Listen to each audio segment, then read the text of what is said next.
became real. For a long time, he lived in the toy cupboard and no one paid much attention to him. He was naturally shy, and because he was only made of velveteen, some of the more expensive toys ignored him. The mechanical toys looked down upon everyone else.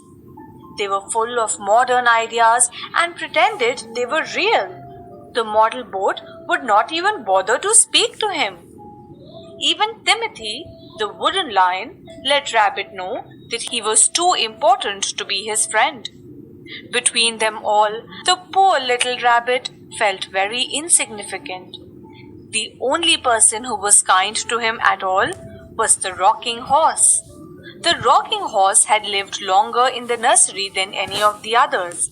He was so old that his brown coat was bald in patches, and most of the hairs in his tail had been pulled out to string bead necklaces. He was wise, for he had seen many toys come and go, and he knew that they were only toys and would never turn into anything else. What is real? Asked Rabbit one day when they were lying side by side. Does it mean having things that buzz inside you and a stick out handle? Real isn't how you are made, Said the rocking horse. it's a thing that happens to you when a child loves you for a long, long time, not just to play with, but really loves you. Then you become real. Does it hurt? Asked Rabbit. Sometimes, Said the rocking horse, for he was always truthful. Does it happen all at once Rabbit asked. or bit by bit? it doesn't happen all at once. Said the rocking horse. You become. It takes a long time. That's why it doesn't happen often to toys who break easily, or have sharp edges, or who have to be carefully kept. Generally, by the time you are real, most of your hair has been lopped off, and your eyes drop out, and you get very shabby. But these things don't matter at all, because once you are real, you can't be ugly, except to people who don't understand. I suppose you are real. Said the rabbit. The rocking horse smiled. Boy's uncle loved me, and that made me real. He said. That was many years ago. But once you are real, you can't become unreal again. It lasts forever. The rabbit sighed. He longed to become real, to know what it felt like, and yet the idea of growing shabby and losing his eyes and whiskers was rather sad. He wished that he could become real without these uncomfortable things happening to him. There was a person called Nana who ruled the nursery. Sometimes she took no notice of the playthings lying about, and sometimes, for no reason whatever, she went swooping about like a great wind and hustled them away in cupboards. She called this tidying up, and the playthings all hated it. One evening, when Boy was going to bed, he couldn't find the toy dog that always slept with him. Nana was in a hurry, and it was too much trouble to hunt for toy dogs at bedtime, so she simply picked up the nearest toy. Here, She said, take your old bunny.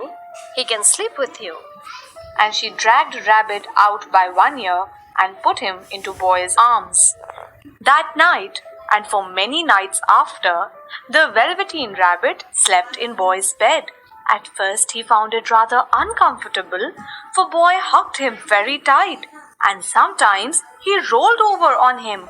But very soon he grew to like it, for Boy used to talk to him and made nice tunnels for him under the bedclothes that he said were like the burrows the real rabbits lived in.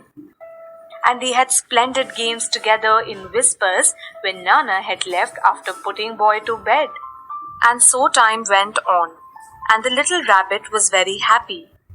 So happy that he never noticed how his beautiful velveteen fur was getting shabbier and shabbier, and his tail becoming unsewn, and all the pink rubbed off his nose where Boy had kissed him. Spring came, and they had long days in the garden, for wherever Boy went, Rabbit went too.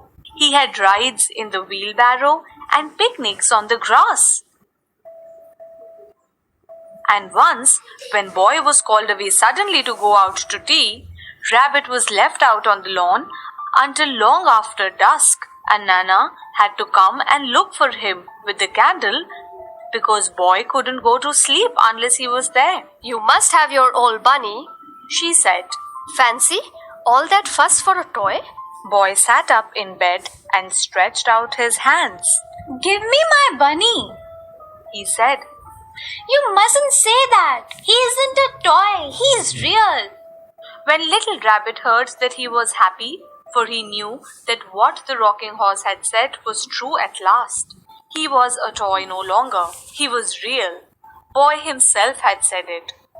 That night he was almost too happy to sleep, and so much love filled his little sawdust heart that it almost burst.